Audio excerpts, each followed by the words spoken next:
a world-renowned maestro, the undisputed queen of the classical piano. But when the blinding stage lights fade, what is the reality she must face? This is the story of a single chord that shattered the ice around her frozen soul. Let us begin. By all accounts, she was a woman who had achieved unmatched success. Ever since she was 16, the age when the world begins to bloom with the vibrant colors of spring, her entire universe had revolved solely around the black and white keys of the piano. Every morning at 5 a.m., while a dense dawn mist still hung heavily over the city's dim skyline, her eyes would open without fail. In the cold, quiet practice room, the only sound breaking the silence was the rhythmic, woodpecker-like ticking of the metronome. Her day always began there, practicing Hanon and Czerny exercises to awaken the sensitivity in her fingertips. Sitting at the piano with a perfectly straight back for 10, sometimes 12 hours a day, year after year, it felt less like a testament to brilliant talent and more like a sentence of relentless, agonizing endurance.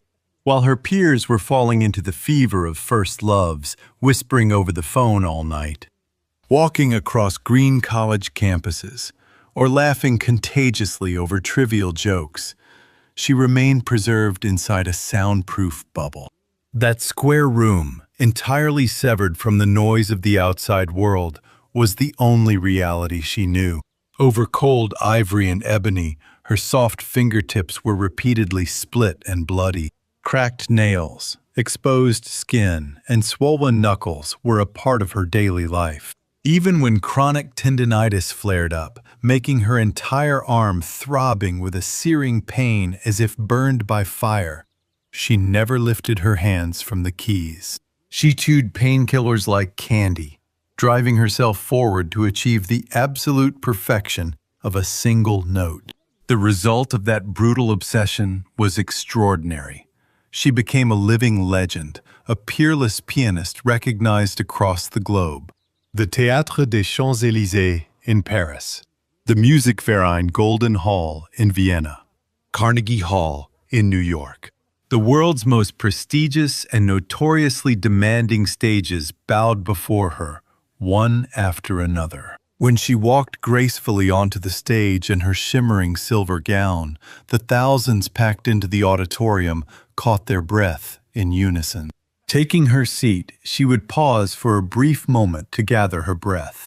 The second her fingers struck the keys, piercing the air with the opening chord, the audience was instantly drawn into a massive musical vortex, like a gravity well pulling them in. Her touch possessed both burning passion and icy precision. Critics showered her with praise, writing that her performance felt as though it were not human hands playing, but a transcendent soul itself walking across the keys, beyond flesh and bone. When the final note echoed away, a standing ovation would crash over the stage like a tidal wave. The thunderous roar of thousands of clapping hands, the enthusiastic shouts of "Bravo" and "Viva" from flushed faces, and a brilliant cascade of bouquets thrown at her feet. It was the grandest, most overwhelming glory a human being could experience on earth. Yet, when the spectacular fireworks ended, when she walked past the darkened backstage and returned to her cold room in a luxury Manhattan hotel, she would inevitably sink into a strange, hollow emptiness. As the heavy hotel door clicked shut, sealing her inside, a suffocating silence would loom over the room like a shadow. The commanding queen, who, just under an hour ago, had been looked up to by thousands, vanished entirely. In her place sat just a single human being, utterly isolated, profoundly lonely, and starved for connection. Often, in the pitch-black hours before dawn, she would sit alone, sipping chilled wine without turning on the lights. Gazing out the massive floor-to-ceiling windows at the dazzling, vibrant New York skyline, she would stare blankly at the fingertips holding her glass. "Why am I not happy?" The piano had filled her mind and brought her boundless honor. But that was a mechanical achievement. It could never replace the warmth of a living, breathing human being. The keys were cold, the scores were just ink on paper, and the trophies were nothing more than hard metal. She was 38 now. It was an age where nearly half her life had been sacrificed entirely to the art of sound. Standing before the mirror after a shower, or lying listlessly in bed, she began to notice her silhouette fading slightly, yet unmistakably in her solitude. Her own body suddenly felt foreign and detached. Though born a woman, her life had never truly been allowed to bloom. The memory of being held tightly in someone's warm embrace, or sharing a deep, breathless kiss where lips met and spirits mingled, had dissolved into a faint, distant mist. Her body, trained only to suppress and control emotion for the sake of technique, seemed to be losing its vitality. For the first time in her life, she broke the seal on her heart and admitted the raw truth to herself. She desperately needed someone. She wanted to tear off the burdensome mask of being a world-class maestro. As an ordinary, vulnerable human being, she wanted to lean against a strong shoulder and cry like a child.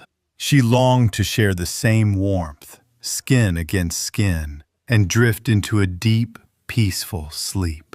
She craved the simple, ordinary happiness of holding a warm hand and walking down a night street without a care in the world. That small, natural human joy felt so painfully out of reach, the tears finally welled in her eyes. Mid-roll subscription hook.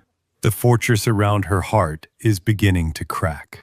How will an unexpected encounter change the destiny of this solitary queen? If you want to know what happens next, please hit subscribe and like right now to join her journey. It was an evening after a particularly exhausting performance at Lincoln Center. Her oldest and only close friend sent a single late-night movie ticket to her phone. Forget about practicing and the receptions for tonight. Just go relax. For once, live like a real human being. Looking at her strained expression in the vanity mirror, she let out a hollow, bitter laugh. Live like a real human being. Those words pierced deep into her chest like a needle. Wrapping a large scarf around her head to mask her face, she headed to a late-night theater in the city. Inside the dimly lit auditorium, the low whispers of couples, the sweet scent of popcorn, and the comfortable warmth of a relaxed crowd created a strange, inviting energy. She quietly slipped into a seat in the back row, tucked away in the shadows. The film on the screen was a fiercely passionate, visually stunning love story.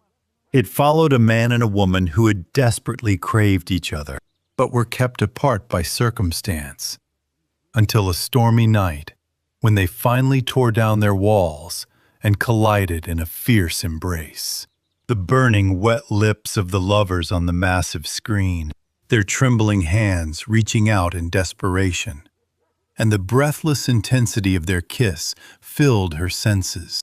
The roaring theater audio system carried their heavy breathing, echoing directly into her ears. At that exact moment, a physical sensation awoke deep within her core, breaking through a lifetime of stillness. It was an unfamiliar, electric feeling, as if the cells of her body, frozen solid beneath winter ice for decades, were slowly and violently waking up to breathe. She was startled by her own reaction. She was a woman of logic, reason, and strict discipline. Even the raw emotions in her music were always carefully calculated through agogic and tempo rubato.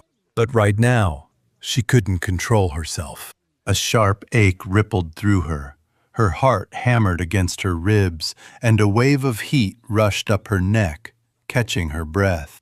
Right then, amidst her shallow breaths, the subtle, heavy scent of a man's cologne drifted over from the next seat. It was an incredibly intoxicating blend of rich leather and dark, woody notes, both sweet and bitter. drawn by an almost magnetic pull. She casually turned her head to look. In the cool, flickering blue light cast by the screen, a man sat beside her. He possessed a sharp, straight nose, eyes cast in deep shadow, and a well-defined jawline. More than anything, his entire presence exuded the refined confidence of a mature man, yet carried the quiet, solitary aura of someone who had spent a long time enduring loneliness. As the dramatic light from the screen washed over the sharp angles of his face, her heart began to vibrate and tremble, like an untuned string instrument. 4. An unexpected harmony. When the movie ended and the house lights filled the theater, she caught her breath. Under the warm lights, the man was even more striking and intellectually charming than his silhouette had suggested. To her surprise, the man hadn't left his seat either. He was looking directly at her. For a brief, suspended moment, their gazes locked. In that sudden silence, they exchanged a subtle, slightly reserved, yet charged smile. The thread of fate did not snap there. In the quiet underground parking garage, as she walked toward her car, she came face to face with the man, just as he was about to unlock his vehicle near a concrete pillar. The man stopped, offered a gentle smile, and spoke first. That was a remarkable film, wasn't it? The aftertaste lingers for quite a while. His voice was low and resonant, carrying a deep vibration that echoed in her chest like the lowest C string of a cello.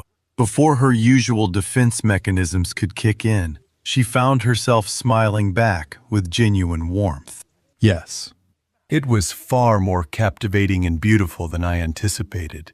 The man hesitated for a split second, then, making up his mind, looked straight into her deep eyes and said, "It feels a bit ashamed to just let the night go while the mood of the film is still so vivid. If it isn't too forward of me, would you care to join me for a glass of wine nearby?"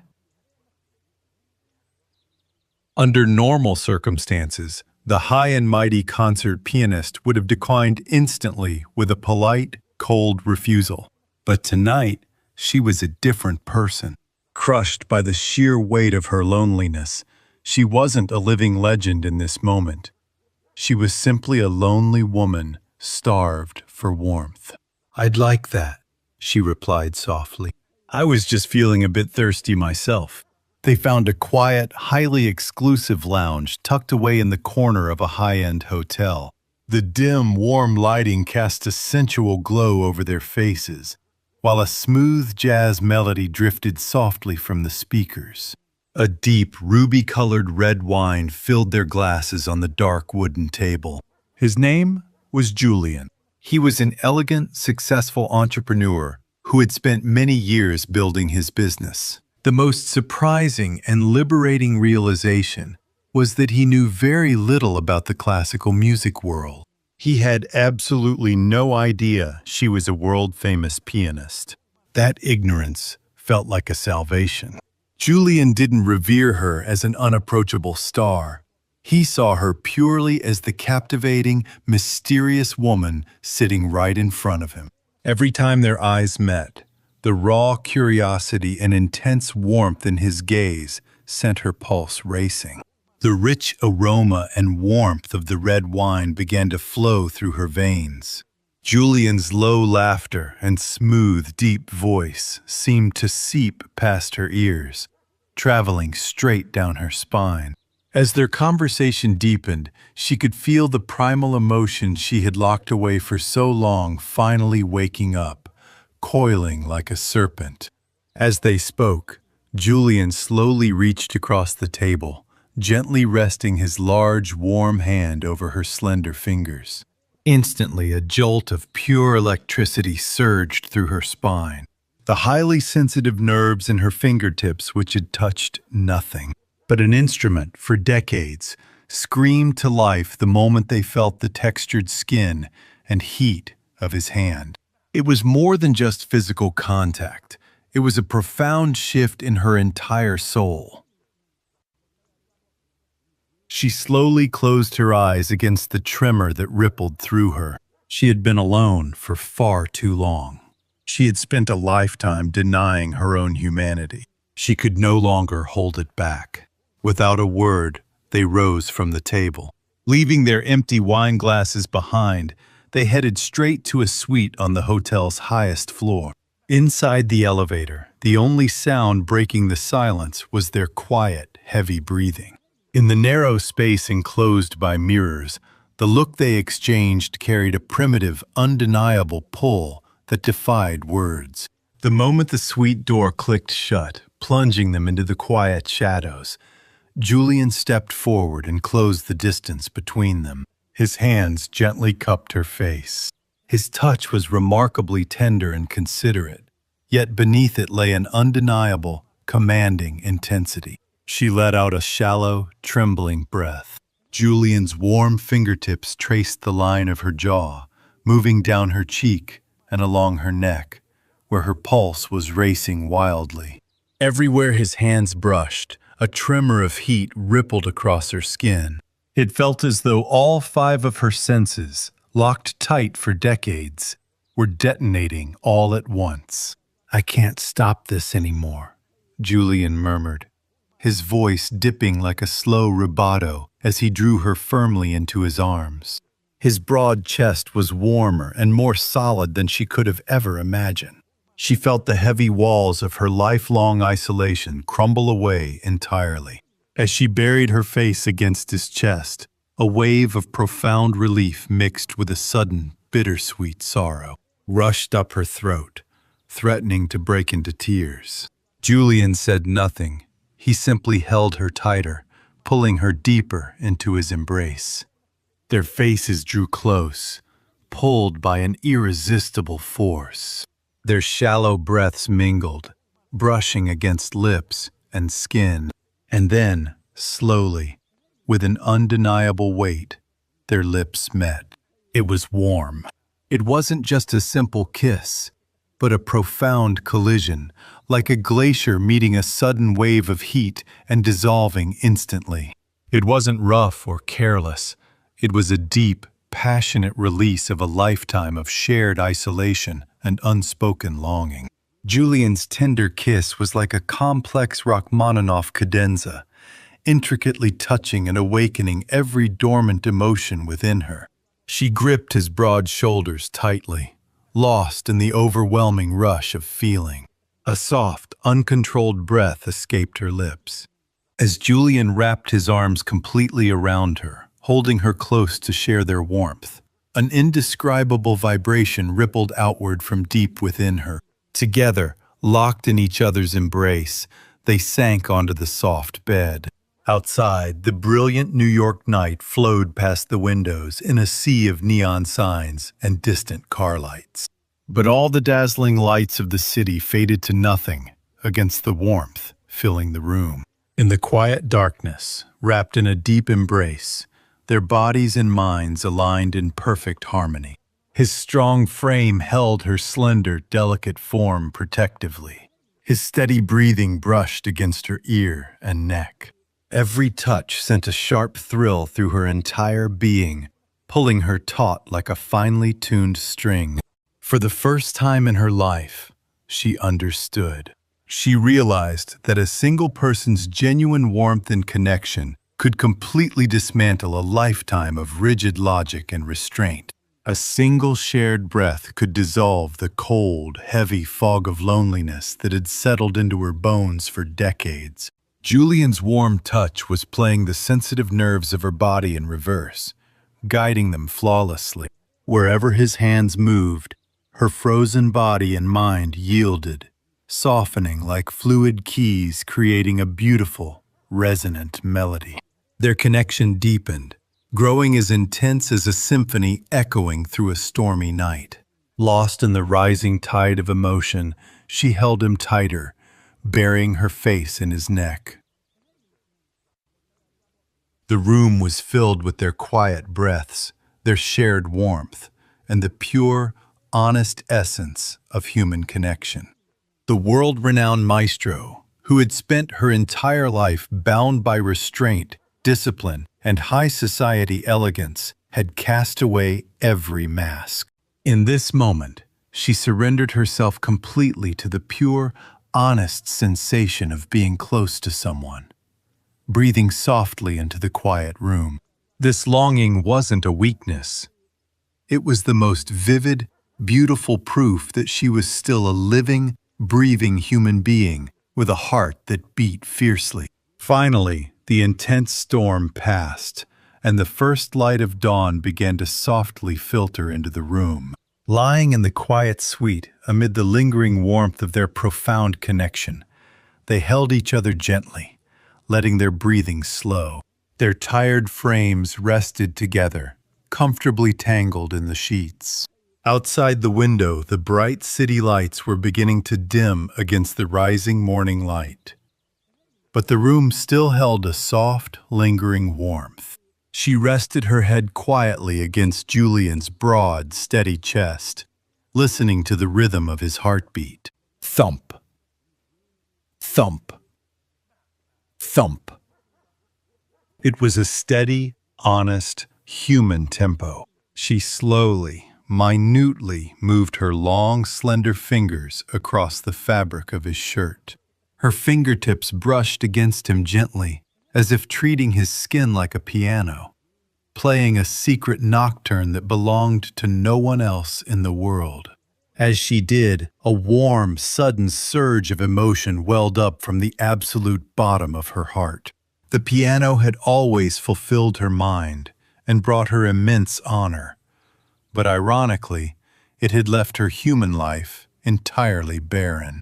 Yet now, held securely in the arms of this man, his simple warmth and embrace were violently awakening the real life that had been preserved in ice for so long.